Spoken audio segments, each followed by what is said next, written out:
की चुनौतियां, इसको स्टार्ट करते हैं। ठीक है, चलिए देखो जैसे कि मेंशन करा हुआ है सर, ये नोट्स वगैरह है क्या, अगर आप लोग चाहो तो इसका स्क्रीनशॉट ले सकते हो।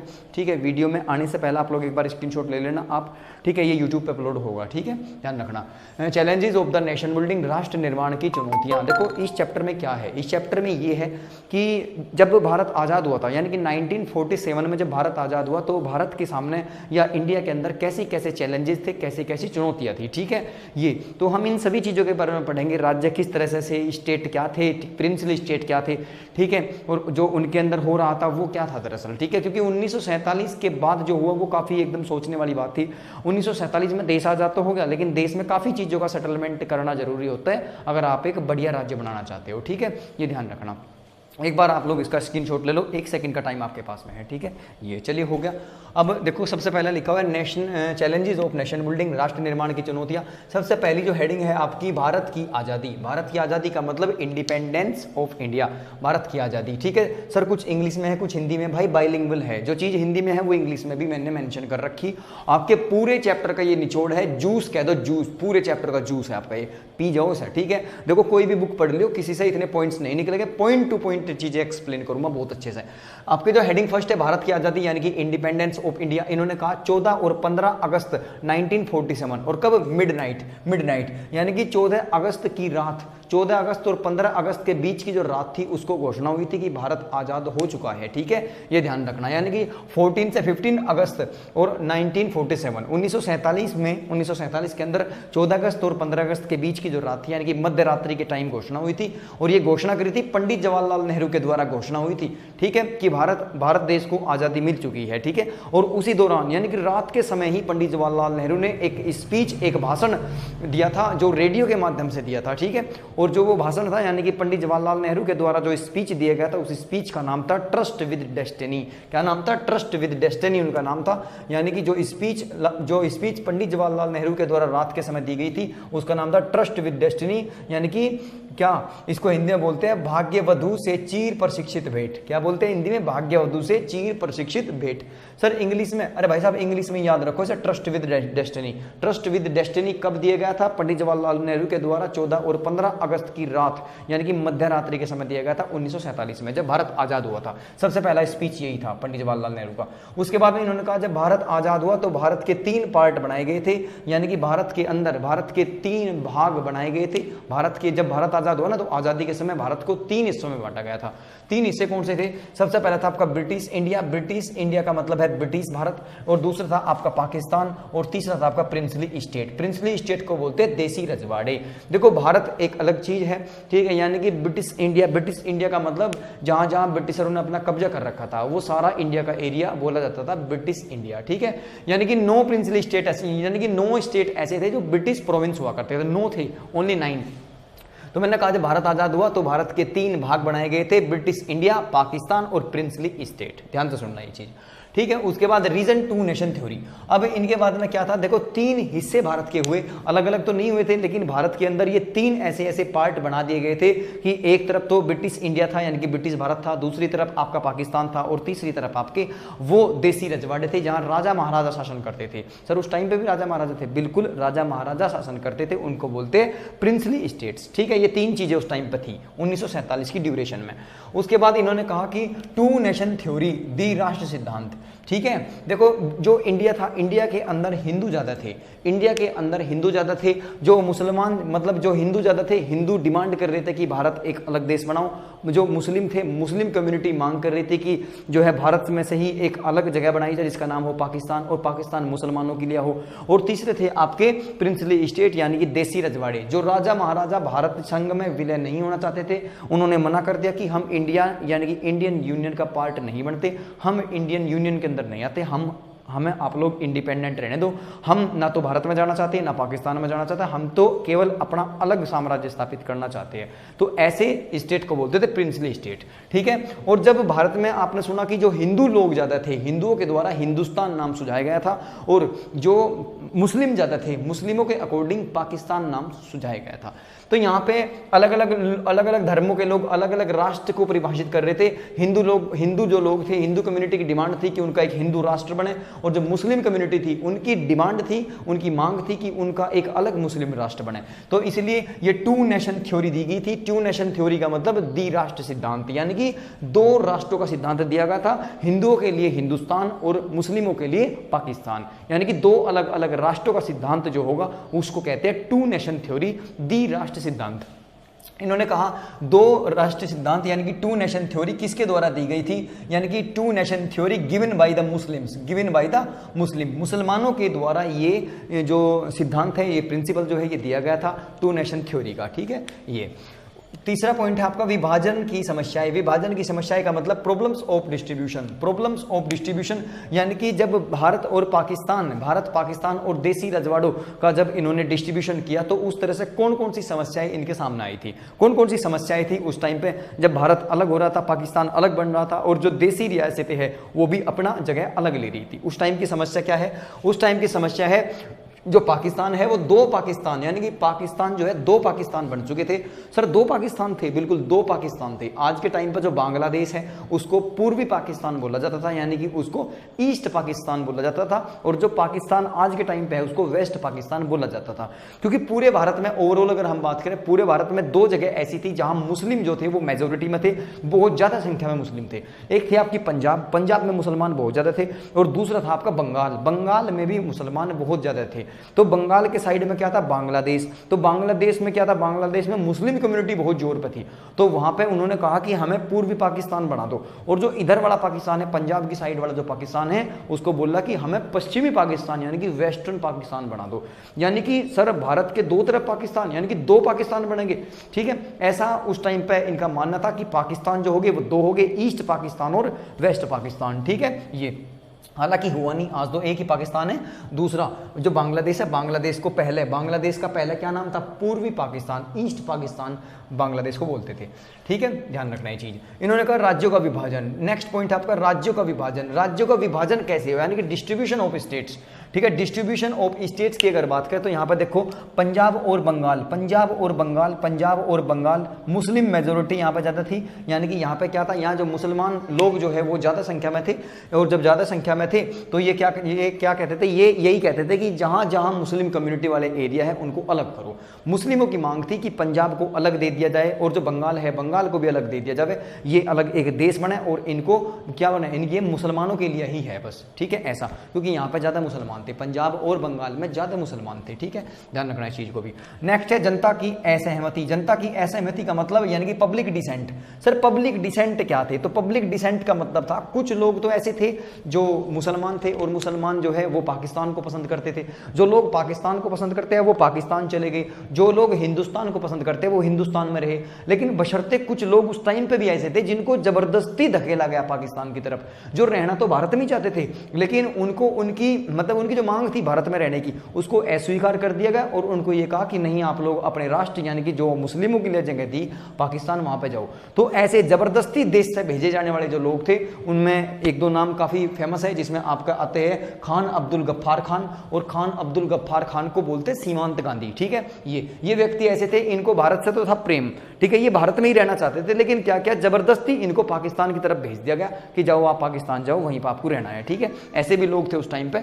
तो यहाँ पे जो यानी कि जनता की जो असहमति थी, यानी कि पब्लिक डिसेंट क्या था, पब्लिक डिसेंट में आप लोग लिखोगे कुछ लोग ऐसे थे जो पाकिस्तान को प्रेम करते थे वो पाकिस्तान चले गए, जो लोग भारत को प्रेम करते थे वो भारत में रहे, लेकिन कुछ लोग ऐसे थे जो अपनी इच्छा के विरुद्ध जाके दूसरे देश में रहे। ठीक है, यानी कि उनका दिल था भारत में रहने का, लेकिन उनको रहने नहीं दिया, उनको पाकिस्तान भेज दिया गया।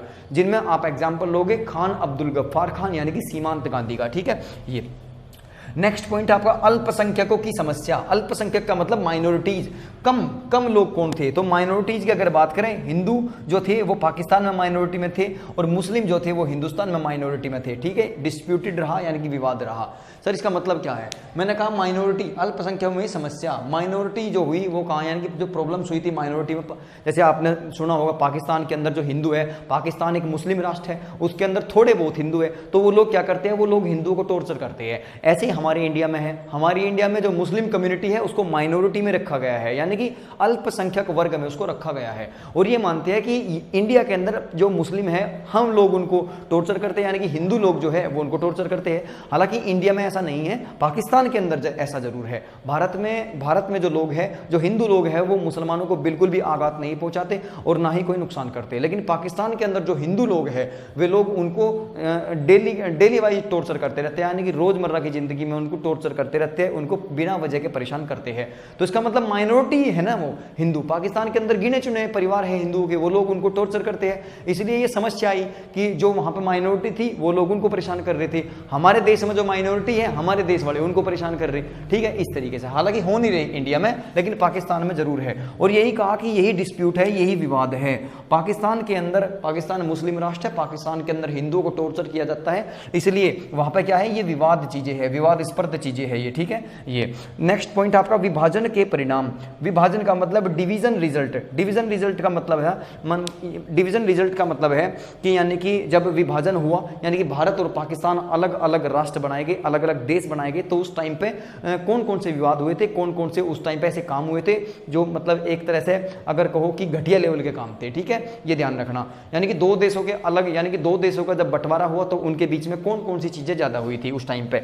तो ईस्ट पाकिस्तान और वेस्ट पाकिस्तान, भारत और पाकिस्तान के बंटवारे के बाद दो पाकिस्तान बनकर सामने आए, एक का नाम था ईस्ट पाकिस्तान और दूसरे का नाम था वेस्ट पाकिस्तान। उसके बाद में राइट्स हैपेंड। राइट्स का मतलब वहां पे दंगे फसाद होने शुरू हुए, क्योंकि आपने सुना होगा लाहौर में भी दंगे हुए थे, ठीक है, बंगाल में भी दंगे हुए थे, ठीक है। ये तो यानी कि दो जब राष्ट्र अलग अलग हुए तो दंगे भी हुए थे, दंगों को बोलते हैं राइट्स, ठीक है, राइट्स हैपेंड, दंगे हुए। उसके बाद में रिफ्यूजी प्रॉब्लम हुई। रिफ्यूजी प्रॉब्लम का मतलब है एक देश से शरणार्थी है, शरणार्थी का मतलब है उधर से कुछ लोग निकाले गए जबरदस्ती कि नहीं अपने देश भागो यहाँ से, ठीक है, इधर से भी कुछ जो लोग थे उनको निकाला गया था। तो यानी कि जो पाकिस्तान से चल के हमारे देश में आओगे वो हमारे लिए शरणार्थी है, और हमारे देश से जो मुस्लिम यहाँ से छोड़कर पाकिस्तान के अंदर जाओगे वो पाकिस्तान के लिए शरणार्थी है। शरणार्थी को बोलते हैं रिफ्यूजी, यानी कि दूसरे देश से आने वाले जो लोग हैं, ठीक है, जो जबरदस्ती जिनको निकाला जा रहा उनको बोलते हैं रिफ्यूजी, शरणार्थी, ठीक है। ये नेक्स्ट है प्रॉब्लम्स ऑफ कश्मीर, ठीक है। जब दो देशों का बंटवारा हुआ भारत और पाकिस्तान को, तब से ही ये प्रॉब्लम है, कौन सी प्रॉब्लम ऑफ कश्मीर, कश्मीर की समस्या तब से ही चली आ रही, ठीक है। ये उसके बाद में नेक्स्ट है राष्ट्र निर्माण की चुनौतियां। राष्ट्र निर्माण की चुनौतियां का मतलब है चैलेंजेस ऑफ नेशन बिल्डिंग, ठीक है। राष्ट्र निर्माण की चुनौतियां यानी कि जिस टाइम भारत आजाद हुआ था उस टाइम पे इंडिया के सामने कितने चैलेंजेस थे। जब भारत आजाद हुआ ना 1947 में, उस टाइम इंडिया के सामने 3 बड़े चैलेंज थे, 3 बड़ी चुनौतियां थी भारत के सामने। सर वो 3 चुनौती कौन सी थी, तो उनको एक बार स्टेप वाइज समझो। देखो कुछ भी नहीं है, बिल्कुल इजी है। किताब पढ़ना आप लोग एनसीईआरटी की लैंग्वेज आपकी समझ में नहीं आएगी, लेकिन यहाँ आप लोग बिल्कुल पॉइंट टू पॉइंट पढ़ रहे हैं, बस बिल्कुल पॉइंट टू पॉइंट। बाकी स्टोरी बनाना तो आपका पहले से काम है, ठीक है, ध्यान रखना। राष्ट्र निर्माण की चुनौतियां यानी कि चैलेंजेस ऑफ नेशन बिल्डिंग। जब भारत आजाद हुआ तो 3 चुनौतियां भारत के सामने थी, और 3 चुनौती कौन सी थी। सबसे पहली चुनौती है अखंड भारत का निर्माण। अखंड भारत का निर्माण यानी कि बिल्डिंग आ यूनाइटेड इंडिया। कैसा, बिल्डिंग आ यूनाइटेड इंडिया, यानी कि भारत के अंदर जितनी भी कम्युनिटी है, जितनी भी कैटेगरीज है, और जितने भी क्या है, जितने भी स्टेट है, ब्रिटिश प्रोविंस है, और जितने भी क्या है प्रिंसली स्टेट है, उन सभी को जोड़ के यूनिटी में बांधे रखा आपस में, यानी कि उन सभी को यूनियन में शिफ्ट करना। क्या सभी एक साथ हो पाएंगे, ठीक है, क्योंकि भारत में उस टाइम पर राजा महाराजाओं का भी शासन था, उनके साम्राज्य अलग थे जिनको हमने प्रिंसली स्टेट कहा, कुछ ब्रिटिश प्रोविंस थे, ठीक है, नो, और उसके बाद में कुछ क्या थे, कुछ स्टेट थे, ठीक है, इस तरह से ध्यान रखना इन चीजों को। तो भारत के सामने सबसे बड़ी चुनौती थी कि इंडिया के अंदर जो भी है उन सभी को एक जगह बांध कर रखना। और किन किन चीजों के बांध कर रखना, तो मैंने कहा भारत के अंदर क्या करना, यूनाइटेड इंडिया बनाना, सभी को एक मजबूत बॉन्ड में बांधे रखा। जितनी भी जाति है, जितनी भी जनजाति है, ठीक है, जितने भी भारत में जो देसी रजवाड़े हैं, जितने भी ब्रिटिश प्रोविंस है, सभी को एकजुट करना, ठीक है। ये मतलब कोई अपने देश से टूट कर बाहर ना जा, जैसे देश का कोई भी हिस्सा देश से टूट के किसी दूसरे देश के साथ में जाकर ना मिले। ये चुनौती थी कि सभी देश के अंदर जितने भी तबके हैं सभी को आपस में बांधे रखा, ठीक। उसके बाद दूसरा है लोकतंत्र स्थापित करना। लोकतंत्र का मतलब है एस्टेबलाइज्ड डेमोक्रेसी। इन्होंने कहा कि दूसरा नियम है कि डेमोक्रेसी को बनाए रखना, देश के अंदर रूल रेगुलेशन को बनाए रखना, ठीक है। देश के अंदर कॉन्स्टिट्यूशन बनागा, कॉन्स्टिट्यूशन को अप्लाई करेंगे, ठीक है, और नियम कायदे कानून से देश को चलाना, ठीक है, ताकि अंग्रेज जैसा हमें छोड़कर गए थे, ठीक है, हमें उसमें और भी सुधार करना, जो अच्छी चीजें हमने उनसे एडॉप्ट करी थी उन सभी को एक ठीक लेवल पर लेकर जाना, और अपने देश के अंदर जो डेमोक्रेसी है, डेमोक्रेसी लेके आना, लोकतंत्र स्थापित करना, और जो जस्टिस है, जस्टिस का मतलब जो न्याय है, चाहे वो सोशल जस्टिस हो, चाहे वो इकोनॉमिक जस्टिस हो, और चाहे वो आपका पॉलिटिकल जस्टिस हो, उन तीनों को अप्लाई करना, ठीक है, ये ध्यान रखना, डेमोक्रेसी कायम करना, ठीक है भाई। और तीसरा था विकास करना, यानी कि डेवलपमेंट करना। और डेवलपमेंट का मतलब है तीन तरह का डेवलपमेंट, तीनों तरह का डेवलपमेंट होना, जैसे सोशल डेवलपमेंट है, जैसे पॉलिटिकल डेवलपमेंट है, चाहे इकोनॉमिक डेवलपमेंट है, ये तीनों के तीनों डेवलपमेंट कंप्लीट करना। तो भारत जब आजाद हुआ, भारत के सामने तीन चुनौतियां थी। नंबर पहली, अखंड भारत का निर्माण। अखंड का मतलब तो जानते हो ना, अखंड का मतलब सभी मिलजुल के एक रहेंगे, ठीक है, उसको बोलते हैं अखंड। दूसरा है लोकतंत्र कायम करना। लोकतंत्र का मतलब है डेमोक्रेसी, डेमोक्रेटिक जो है, अपनी कंट्री को डेमोक्रेटिक बनाना, और भारत के सभी लोग नियम कायदे कानून का पालन करेंगे। और तीसरा नंबर जो था डेवलपमेंट का, यानी कि विकास करेंगे। और विकास का मतलब चाहे वो जर्नल हो, एससी हो, एसटी हो, ओबीसी हो, सभी जितने भी वर्ग है, जितनी भी कम्युनिटी है, जितनी भी कैटेगरीज है, सभी का इवोल्यूशन और डेवलपमेंट करना, ठीक है। ये कंप्लीट होगी। तीन चैलेंज कौन कौन से थे आपके पेपर में आएंगे, ये आपके बोर्ड एग्जाम में यही आएंगे, 3 चैलेंजेस। उसके बाद में नेक्स्ट है रजवाड़ों की समस्या। रजवाड़ों की समस्या का मतलब जो प्रिंसली स्टेट थे, सर रजवाड़े क्या होते हैं? रजवाड़े का मतलब होता है princely state. Sir princely state क्या होते हैं? प्रिंसली स्टेट वो स्टेट होते हैं जहां राजा महाराजाओं का शासन चलता है, ठीक है, उन स्टेट को बोलते हैं प्रिंसली स्टेट। तो इन्होंने ये कहा कि जब प्रिंसली स्टेट चले हुए थे ना, तब क्या था, अंग्रेजों का ऐलान, सभी देसी रजवाड़े भी आजाद है। जब भारत से अंग्रेज लोग गए तो उन्होंने अनाउंसमेंट की कि हम पूरे भारत को आजाद कर रहे, और पूरे भारत के अंदर जितने भी राजा और रजवाड़ों के जो एरिया है उनको भी हमने आजाद कर दिया, ठीक है, ये यानी कि प्रिंसली स्टेट आर फ्री। उसके बाद नेक्स्ट है देसी रजवाड़े या तो भारत में रहेंगे या पाकिस्तान में रहेंगे। अगर वो खुद अपने आप अलग रहना चाहते हो तो वो उनकी मर्जी है, ठीक है, आप लोग जबरदस्ती नहीं कर सकते। ये भी अंग्रेजों ने कहा था कि जो देसी रजवाड़े है, जो प्रिंसली स्टेट है, जहां राजा महाराजा है, राजा महाराजा अगर चाहे तो अपने साम्राज्य को भारत में भी ऐड कर सके, अपने साम्राज्य को पाकिस्तान में भी ऐड कर सके, और अगर चाहते हैं किसी का हिस्सा ना बनना, ऐसा सोचते हैं कि हम लोग तो अलग है, ना हम भारत में जाते ना हम पाकिस्तान में जाते, तो ऐसे उनकी मर्जी है, तो वो अपनी मर्जी पे यहाँ पे भी टिक सके थे, ऐसा नहीं था। यानी कि अगर राजा चाहेगा तो राजा के चाहने से राजा भारत में भी आ सकता है, राजा पाकिस्तान जा सकता है, और अगर नहीं चाहता तो अपने आप खुद अपना साम्राज्य स्टेबल कर सकता है। यानी कि आइदर इंडिया और Pakistan and self nation state, ठीक है। ये नेक्स्ट है, यह अधिकार रजवाड़ों के राजाओं को था। क्यों भाई? क्योंकि जो रजवाड़े थे, रजवाड़े तो राजा से चलते हैं, और राजा का अधिकार था, राजा की ही राय थी। राजा अगर चाहेगा तो वो भारत के अंदर मिल जाएगा, अगर राजा का मन नहीं है भारत में रहने का तो पाकिस्तान में जाकर मिलो। अगर पाकिस्तान में भी मन नहीं है और ये चाहता हो कि नहीं भाई मन मुझे किसी का हिस्सा नहीं बनना, मैं तो खुद अपना साम्राज्य अपने आप संभालूंगा, ठीक है, मुझे किसी देश का कोई समर्थन कोई सहयोग नहीं चाहता, तो उस वजह से वो फ्री भी रह सकता था। यानी कि आइदर इंडिया और पाकिस्तान एंड सेल्फ स्टेट। यानी कि यह अधिकार रजवाड़ों के राजाओं को था। Rights provide to princely kings. Next है टोटल कितने प्रिंसली स्टेट थे? तो टोटल प्रिंसली स्टेट की अगर बात करें तो 565, यानी कि 565 565 प्रिंसली स्टेट थे। और 565 प्रिंसली स्टेट की अगर हम बात करें तो यहाँ पे मैंने देखो टोटल तो 565 प्रिंसली स्टेट थे, लेकिन यहाँ पे आपकी जो जानकारी है वो थोड़ी यूनिक है, क्योंकि 552 प्रिंसली स्टेट थे। 552 तो थे प्रिंसली स्टेट और 9 थे आपके ब्रिटिशर स्टेट। कितने थे? 552 आपके प्रिंसली स्टेट थे और 9 थे आपके ब्रिटिशर स्टेट। अगर हम बात करें 552 में से 549 जो प्रिंसली स्टेट थे वो तो भारत के संग में आ गए, यानी कि वो इंडिया के साथ आकर मिल गए। कितने? 552 में से 549 बचे। कितने? 3 प्रिंसली स्टेट ऐसे बचे जो ना तो भारत में ऐड होना चाह रहे थे और ना पाकिस्तान में ऐड होना चाह रहे थे, वो अपने आप में मशगूल थे, वो कुछ बता ही नहीं रहे थे, ठीक है। तो यहाँ पे वे 3 कौन कौन से थे? तो 3 जो प्रिंसली स्टेट थे उसमें नंबर फर्स्ट था कश्मीर, दूसरा था जूनागढ़। कश्मीर तो आप समझते हो, कश्मीर तो नॉर्थ में है, जूनागढ़ कहाँ है? गुजरात में है जूनागढ़। और तीसरा था हैदराबाद। अगर हैदराबाद की बात करें तो हैदराबाद आपने समझता होगा, हैदराबाद कहाँ है? आंध्र प्रदेश में है आज के टाइम पे हैदराबाद। तो 3 प्रिंसली स्टेट ऐसे थे जो किसी के साथ नहीं मिलना चाहते थे। कौन से?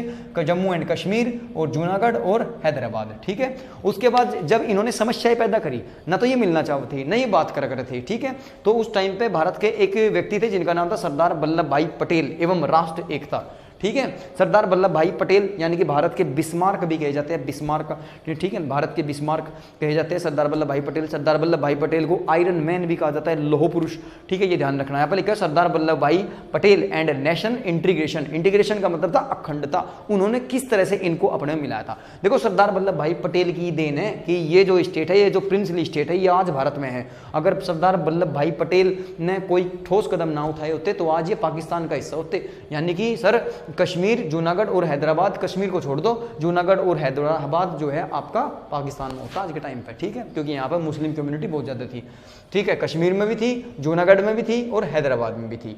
उसके बाद इन्होंने कहा सामान्य बातचीत। सरदार वल्लभ भाई पटेल ने क्या किया, जो ये 3 प्रिंसली स्टेट थे इनके राजाओं से मिले, इनके निजाम से मिले, ठीक है। जम्मू कश्मीर के अंदर तो राजा था, राजा हरि सिंह, और जूनागढ़ के अंदर क्या थे, जूनागढ़ के अंदर भी निजाम हुआ करते थे और हैदराबाद के अंदर भी निजाम हुआ करता था। सर इन 3 प्रिंसली स्टेट में था, यानी कि जो 3 प्रिंसली स्टेट है और जो टोटल 565 प्रिंसली स्टेट है, इनमें सबसे बड़ा प्रिंसली स्टेट कौन सा था, तो इनमें सबसे बड़ा प्रिंसली स्टेट जो था वो हैदराबाद था, ठीक है। हैदराबाद प्रिंसली स्टेट सबसे बड़ा था और हैदराबाद के अंदर क्या था, हैदराबाद के अंदर निजाम रहा करते थे, उनके बारे में डिटेल है। तो यहाँ पे देखो ये क्या लिखा हुआ है, ये लिखा हुआ है यहाँ पे कि सरदार वल्लभ भाई पटेल ने क्या किया, सबसे पहले तो नॉर्मल बातचीत करी इनके साथ में, सामान्य बातचीत करी, सामान्य बातचीत करने के बाद में क्या किया, सामान्य बातचीत करी। अगर सामान्य बातचीत से ये लोग नहीं मान रहे तो उसके बाद में आर्मी फोर्सेज का इन्होंने यूज किया, यानी कि बलपूर्वक मिलाया, ठीक है। ये भाई बात पहले तो बातू तो मनाओगे, अगर बातू तो नहीं मनाते तो फिर लातू तो मनाओगे, ठीक है, पहले बात फिर लात, ठीक है, इस तरीके से। तो सब वल्लभ भाई पटेल जो थे उन्होंने पहले बातचीत करी, बातचीत तय, अगर मसले का हल हो सकता है तो ठीक है, नहीं तो फिर आर्मी भेजी, आर्मी ने तो भाई जबरदस्ती मिला ही दिया। उसके बाद नेक्स्ट है instrument of action. Instrument of action का मतलब क्या था, इंस्ट्रूमेंट ऑफ एक्शन यानी कि यू एक ऐसा लेटर था, इससे मतलब ये विलय पत्र कह लो, विलय पत्र ये किसी स्टेट को दिया जाता था, वो स्टेट उस पर साइन करेगा, साइन करते ही वो भारत में आकर ऐड हो जाएगा, यानी कि ऐड होने का जो ऑफिशियल लेटर था, इंडियन यूनियन के अंदर ऐड होने का जो ऑफिशियल लेटर था, जो कागजी कार्रवाई थी, उसी को बोलते हैं क्या, इंस्ट्रूमेंट ऑफ एक्शन। भाई कोई तो पेपर होगा जहां साइन करना होगा, तो जो पेपर था ना जहां साइन करा, उस पेपर का नाम था इंस्ट्रूमेंट ऑफ एक्शन। इसके अंदर देखो क्या था, सहमति पत्र को ही विलय पत्र कहा जाता है। राजा लिख कर देगा भी हाँ भाई मैं सहमत हूं इस चीज से, मैं भारत में आना चाह रहा, तो उसको बोलते हैं क्या, इंस्ट्रूमेंट ऑफ एक्शन, यानी कि विलय पत्र। क्या बोलते हैं हिंदी में उसको, विलय पत्र। विलय का मतलब मिलना, ठीक है, विलय पत्र। More princely state were added in Indian union. ज्यादा से ज्यादा प्रिंसली स्टेट जो थे वो भारत में आकर मिल गए। सर कितने मिले थे, 552 में से 549 ऐड हो गए थे, 3 नहीं ऐड हुए थे ये वाले। तो उन्होंने कहा हिज क्रेडिट टू वल्लभ भाई पटेल, ठीक है, जितने भी प्रिंसली स्टेट थे उनको भारत में मिलाने का जो श्रेय है वो किसको जाता है, सरदार वल्लभ भाई पटेल को जाता है वो, ठीक है। और इनको टाइटल दिया गया था, एक उपाधि इनको दी गई थी, और जो उपाधि थी iron man of India, Bharat के लौह पुरुष। और ये उपाधि, ये टाइटल किसने दिया था, तो ये प्रोवाइड किया था महात्मा गांधी ने। किसने भाई, महात्मा गांधी के द्वारा इनको ये प्रोवाइड कराया गया था, ठीक है। सर महात्मा गांधी की तो मृत्यु हो चुकी थी उस टाइम पे, ध्यान तो सुनो ये बात, ये 1947 की बात है भाई, 1947 की बात है। गांधी जी की जो मृत्यु हुई थी वो याद रखना आप लोग, ठीक है, कब हुई थी, गूगल पे सर्च करना इस चीज़ को, ठीक है। कुछ है यहाँ ऐसे भी जो मतलब चीज़ों का गलत मतलब निकालते हैं, सीक्वेंसल है सारी चीज़ें। तो ये मैंने कहा कि वल्लभ भाई पटेल को एक टाइटल मिला जिसका नाम था iron man of India, Bharat के लौह पुरुष, और ये उपाधि इनको जो महात्मा गांधी थे, महात्मा गांधी के द्वारा दी गई थी, ठीक है। और वल्लभ भाई पटेल जो क्या थे, वल्लभ भाई पटेल भारत के क्या थे, प्रथम होम मिनिस्टर थे, यानी कि प्रथम गृह मंत्री थे। भारत के पहले गृह मंत्री कौन होंगे, भारत के पहले गृह मंत्री सरदार वल्लभ भाई पटेल थे। उसके बाद state of unity in Gujarat, यानी कि स्टैचू, जो सरदार वल्लभ भाई पटेल हैं उनकी एक स्टैचू भी बनाए रखी है, भारत ने उनका जो अनावरण अभी किया जिसका नाम है statue of unity. Statue of unity कहाँ है, गुजरात में है, नर्मदा नदी जो है उसके किनारे पे है और सरदार सरोवर डैम के पास में है, ठीक है, ये भी ध्यान रखना। गुजरात में तो है ना स्टैचू ऑफ यूनिटी, ठीक है, भारत की सबसे ऊंची मूर्ति। उसके बाद अब देखो तीनों देसी रियासतें, हैदराबाद जो रियासत थी, हैदराबाद जो माननी नहीं थी, इन्होंने कहा कि ना तो हम भारत में ऐड होने ना हम पाकिस्तान में ऐड होते, ठीक है, ये यहाँ हो गए। अब हैदराबाद की अगर बात करें तो बिगेस्ट प्रिंसली स्टेट था, सबसे बड़ा प्रिंसली स्टेट था, सबसे बड़ा देसी रजवाड़ा था। इसके जो शासक हुआ करते थे उनका नाम था निजाम, ठीक है। यहाँ के जो शासक थे यानी कि हैदराबाद के जो शासक यानी कि जो रूलर हुआ करते थे उनका नाम था निजाम। और निजाम क्या होते हैं, निजाम जो होते हैं वो सबसे धनी लोग होते हैं, यानी कि पूरे के पूरे हैदराबाद में जो सबसे अमीर आदमी होगा वही निजाम होगा। जो निजाम हुआ करते थे वो सबसे अमीर आदमी हुआ करते थे। और इनकी जो डिमांड थी, इनकी डिमांड क्या थी, separated state, but public was not happy, public were not happy. इन्होंने कहा कि हैदराबाद, जो हैदराबाद के निजाम थे ना, और निजाम कौन थे, निजाम तो भाई साहब अमीर आदमी थे, तो इनकी डिमांड ये थी कि हमें बिल्कुल अलग रखा जाए, ना तो हम भारत के साथ रहते ना हम पाकिस्तान के साथ रहते, हमें बिल्कुल अलग रखा जाए। हालांकि इस राय से जो हैदराबाद के लोग थे यानी कि हैदराबाद रियासत के जो लोग थे वो खुश नहीं थे। ये लोग ऐसा चाहते थे कि हम लोग भारत में जाके ऐड हो गए, लेकिन राजा क्या था इनका, राजा ने यह बात मंजूर नहीं करी, राजा को कबूल नहीं थी। लोग तो यही चाहते थे कि हम भारत में ऐड हो, लेकिन निजाम जो था, निजाम ने मना कर दी कि भाई नहीं हम तो ऐड नहीं होंगे।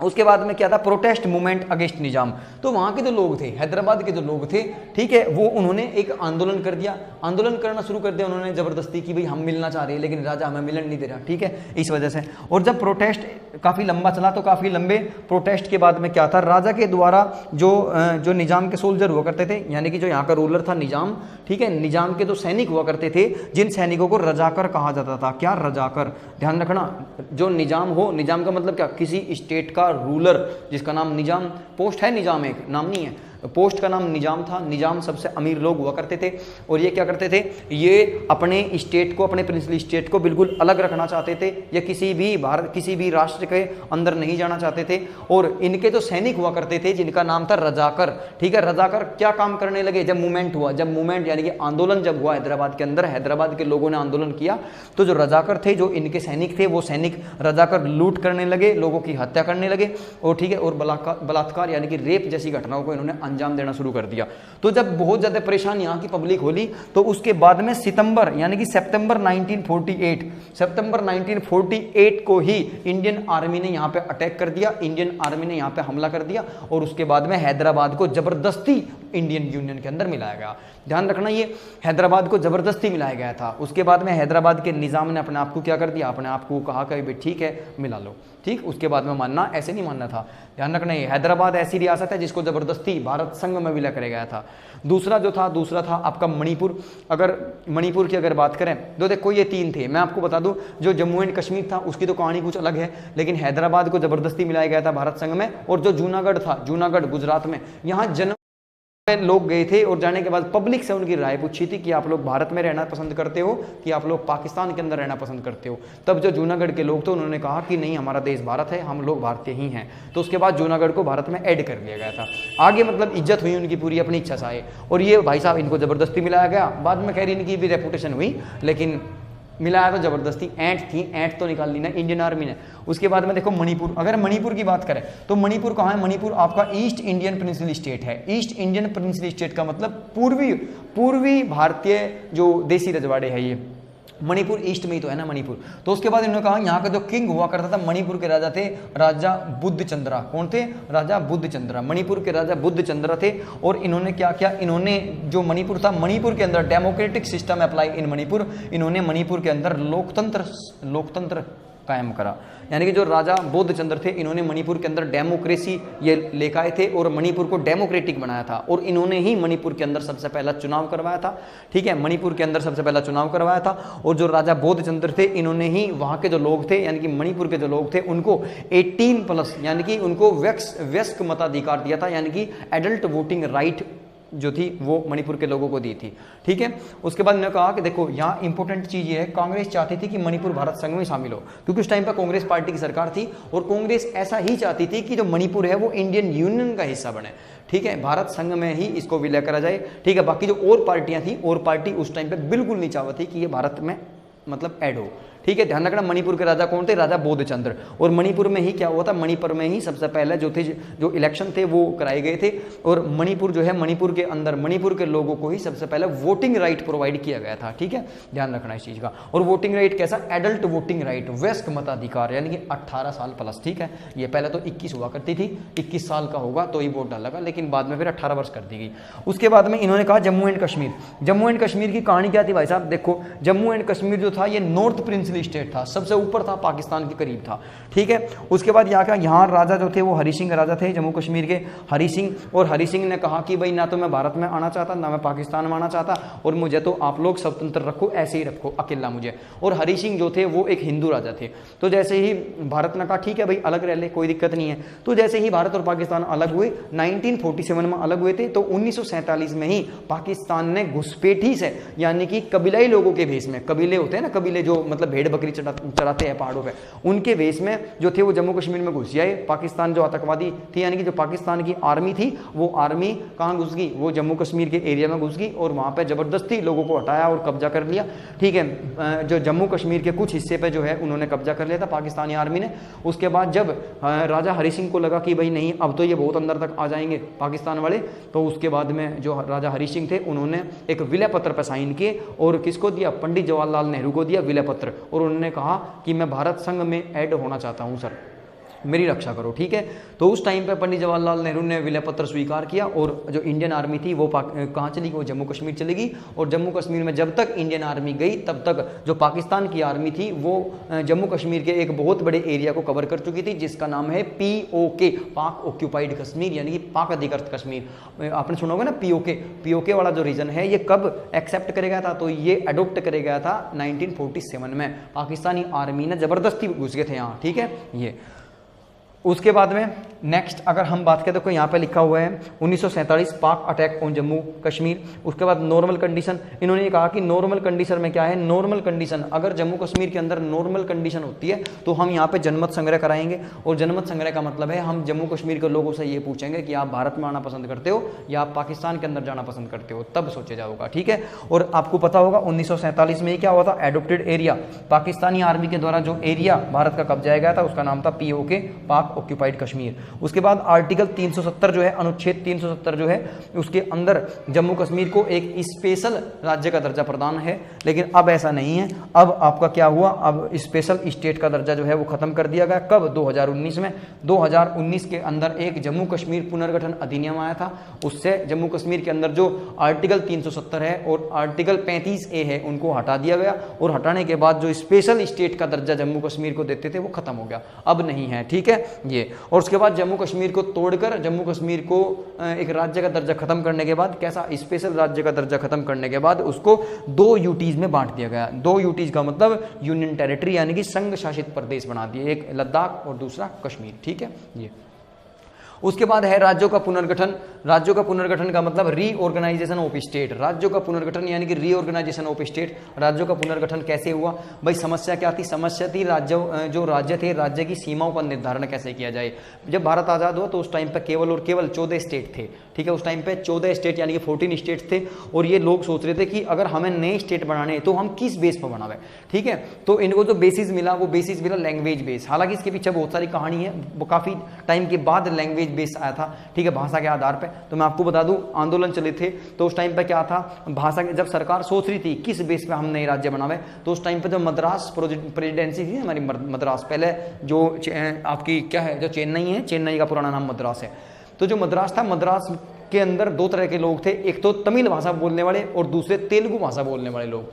तो जो तेलुगु भाषा वाले लोग थे उन्होंने स्ट्राइक करनी शुरू करी और स्ट्राइक का एक नेता था जिसका नाम था पोट्टी सीताराम रल्लू, ठीक है। उन्होंने कहा कि आंध्र प्रदेश को एक अलग राज्य बनाओ, आंध्र प्रदेश को एक अलग राज्य बनाओ, तेलुगु भाषा के जो लोग हैं उनको अलग करो, तेलुगु भाषा के लोगों को अलग करो, तमिल भाषा के लोगों को अलग करो। तो उसकी बात सरकार ने इग्नोर कर दी, उसकी बात सरकार ने नहीं सुनी। एक काफ़ी लंबी स्ट्राइक के बाद में जो पोट्टी सीताराम रल्लू थे उनकी मृत्यु होगी। उनकी मृत्यु के बाद जो मद्रास था, मद्रास के अंदर दंगे जो थे वो दंगे भड़क गए, जिसको देख के जो वहाँ की जो व्यवस्था थी वो चौपट होगी। और आखिरी में जो पंडित जवाहरलाल नेहरू थे उन्हीं के द्वारा ये सुझाया गया था कि भाई अब जो है जब इतना मामला बढ़ गया तो जो लैंग्वेज के बेस पे ही डिस्ट्रीब्यूशन चाह रहे हैं लोग, तो भाषा के आधार पे ही राज्यों का गठन कर दो। इसीलिए जब वहाँ पे ये आंदोलन भड़के तो आंदोलन यानी कि हिंसा भड़की, हिंसा के भड़कने से ही आंध्र प्रदेश एक नया राज्य बनाया था। क्यों? क्योंकि सर तेलुगु भाषा के लोग चाहते थे कि हमें अलग राज्य दो। तो आपको पता होगा सबसे पहला स्टेट कौन सा बना था भारत में, तो लैंग्वेज के बेस पे, भाषा के आधार पर सबसे पहला बनने वाला राज्य आंध्र प्रदेश था। और आंध्र प्रदेश कौन सी लैंग्वेज के बेस पर बनाया गया था, तेलुगु भाषा के बेस पर बनाया गया था, ठीक है, ध्यान रखना है चीज।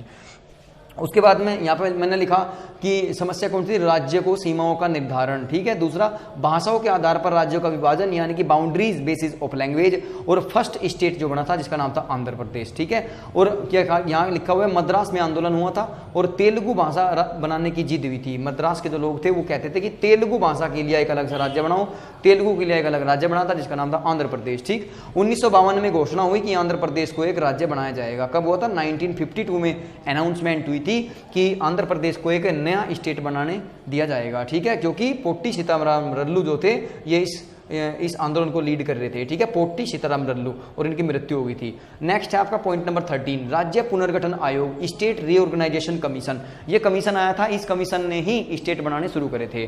14 से 28 स्टेट जो बने, पहला 14 स्टेट थे, बाद में 14 और ऐड हुए, नए स्टेट बने। तो ये किसने बनाए थे? ये सारे के सारे स्टेट बनाए थे राज्य पुनर्गठन आयोग, स्टेट रीऑर्गेनाइजेशन कमीशन के द्वारा।